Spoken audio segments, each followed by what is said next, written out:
Subscribe कीजिए आपके अपने YouTube channel education for CBSE को और बेल आइकन को दबाइए ऐसे ही वीडियोस देखने के लिए। तो आ गए हैं आप तो प्यारे बच्चों, आज की स्टूडेंट हम लोग बात करने वाले हैं क्लास 7 का चैप्टर नंबर 9 जिसका नाम है विश्वेश्वरैया। ठीक प्यारे बच्चों, तो यहाँ पे हमें बताया गया है इस आदमी के बारे में, इस शख्स के बारे में। प्यारे बच्चों, ये एक महान इंजीनियर रहते हैं, यानी एक काफ़ी सक्सेस आप कह सकते हैं सक्सेस स्टूडेंट रहते हैं अपने लाइफ में, और एक इसके साथ साथ एक सक्सेस पीपल भी रहते हैं, मतलब एक सक्सेस आदमी भी रहते हैं। तो कैसे इनकी जीवन व्यतीत होता है, कैसे इनकी जीवन के बारे में हम लोग पढ़ेंगे। ठीक है प्यारे बच्चों, बहुत इंटरेस्टिंग, ध्यान से देखते रहिए। प्यारे बच्चों, एक बार क्या होता है कि बारिश हो रही होती है, ये पेड़ों की तरफ देखते हैं, वहां पे काफी सारी हरियाली छाई रहती है, पेड़ों के ऊपर जो बूंदें पड़ी रहती हैं, और इनके सामने एक नाली बह रही होती है, उसमें पानी जो होता है वो उमड़ घुमड़ कर जाता है और पत्थरों को चीरते हुए पानी निकलता है। तो इन सभी नज़ारों को, इन सभी दृश्य को अपनी आंखों से देख रहे होते हैं, तभी देखते हैं कि वहां पे गरीब महिला जो होती है प्यारे बच्चों, वो आती है, एक टूटा सा ताड़ का पेड़ जानते हैं, यदि नहीं जानते तो बताता हूँ, नारियल की तरह प्यारे बच्चों ये भी होता है, पर इसकी पत्तियां यार मतलब कि एकदम छांव देती हैं। जैसे कि नारियल का पत्ता जो होता है वो छांव दे नहीं पाता है, पर इसकी पत्तियां छांव देती है। तो ऐसी बड़ी सी इसकी पत्ती होती है प्यारे बच्चों, उसे ताड़ कहते हैं। तो वो प्यारे बच्चों, जो गरीब औरत रहती है, गरीब सी महिला रहती है, वो क्या करती है, वो ताड़ के पत्ते के सहारे क्या करती रहती है, उसी बारिश में कहीं जा रही होती है, शायद उसे कोई काम था।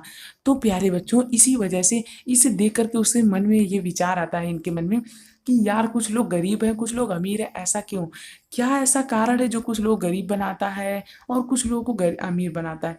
तो इन सभी चीज़ों को जानने की उनके ऊपर क्या पड़ी, जिज्ञासा आ पड़ी, यानी कि उन्हें इन सभी चीज़ों को जानने का मन किया। फिर उसके बाद प्यारे बच्चों वो देख रहे थे, मतलब इन्हीं सब चीज़ों को देख रहे थे और इन्हीं सब के बारे में सोच रहे थे। और फिर प्यारे बच्चों वो अपने बड़े लोगों से पूछते इसके बारे में, अपने टीचर से पूछते, अपने अध्यापक से पूछते कि यार मतलब कि ऐसा कौन सा रीज़न है सर जिसकी वजह से कुछ लोग अमीर होते हैं, कुछ लोग गरीब होते हैं। मैं देखता हूँ कि जो मेरे घर की नौकरानी वो फटे कपड़े पहनती है, और इसी के साथ साथ कुछ लोग ऐसे हैं जो कि अपना जीवन भी अच्छे से नहीं व्यतीत कर पाते हैं। तो इन सभी चीज़ों को लेकर के इन्हें क्या हुआ था, बहुत ही ज़्यादा टेंशन होती रहती थी। अब बताया जाता है प्यारे बच्चों इनके बारे में कि इनका जन्म कहाँ हुआ था। इनका जन्म हुआ था मुद्देनाहल्ली में हुआ था, यानी कि मुद्देनाहल्ली नामक स्थान पर 15 सितंबर 1861 को इनका जन्म हुआ था। ठीक है, और इनके पिता क्या थे, वैद्य थे। वर्षों पहले पूर्वज आंध्र प्रदेश के मोक्षगुंडम से यहाँ आए थे, यानी कि कहाँ से आए थे, मोक्षगुंडम से यहाँ आए थे, और मैसूर में ये लोग बस गए थे। अब और जब इनकी आयु 2 वर्ष की थी तभी इन्होंने रामायण, महाभारत और पंचतंत्र की कहानियाँ क्या की थी, सुन रखी थी। किससे, अपने वृद्ध लोगों के, जैसे कि उनके घर में जितने भी वृद्ध लोग होते थे, चाहे उनकी दादी हो चाहे उनकी नानी हो, तो ये लोग क्या करते थे, इन्हें कहानी सुनाते थे। ठीक है, तो इसी वजह से इनके अंदर कौन सी भावना आ गई, ईमानदार भावना, दया और अनुशासन वाली भावना इनके अंदर आ गई। ठीक है प्यारे बच्चों, तो इसके बाद इन्होंने क्या किया कि इन्होंने इसके बाद अपनी लाइफ में काफ़ी ज़्यादा उन्नति की और काफ़ी ज़्यादा प्रगति की, मतलब कि वहाँ पे बहुत ही ज़्यादा क्या करते हैं, अपने लाइफ में काफ़ी ज़्यादा आप लोग कह सकते हैं सक्सेस होते हैं। ठीक है, तो प्यारे बच्चों क्या होता है कि जब ये 14 वर्ष के रहते तभी उनके पिता की मृत्यु हो जाती है, यानी कि at the age of 14th year, यानी 14 साल के एज पे इनके पापा क्या हो जाती है, मृत्यु हो जाती है प्यारे बच्चों। इसके वजह से इनकी फैमिली पे काफ़ी बड़ा डिप्रेशन पड़ता है।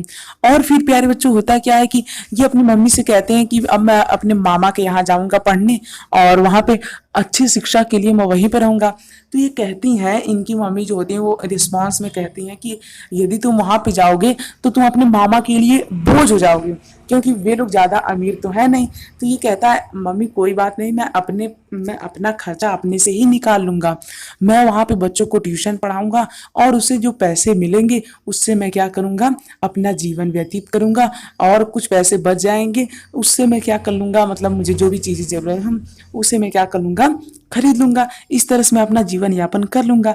तो प्यारे बच्चों, इस तरह से हमें ये पता चलता है कि यार ये हर मुसीबत का सामना करने के लिए तैयार होते हैं। तो प्यारे बच्चों, इनसे हमें क्या सीख मिलती है, अब मैं लिटरेचर का टीचर हूँ, सीख तो दे करके जाऊँगा।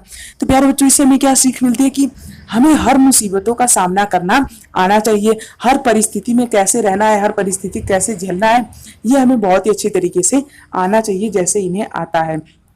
तो बस इस तरह से आपका ये चैप्टर खत्म होता है। मुझे उम्मीद है कि आप लोग बहुत अच्छी तरीके से समझ में आएगा, आया कि नहीं। यदि आया है तो प्लीज हमारे चैनल को सब्सक्राइब कर लीजिए, ये बिल्कुल ही फ्री है, इसमें आपका कोई भी कॉस्ट नहीं है। और चैनल पर जरूर विजिट कीजिए, नीचे डिस्क्रिप्शन में एक लिंक दी गई है, वहां पे सभी चैप्टर्स की समरी एक अरेंज फॉर्मेट में अवेलेबल, तो फटाफट से विजिट कीजिए। देर किस बात की।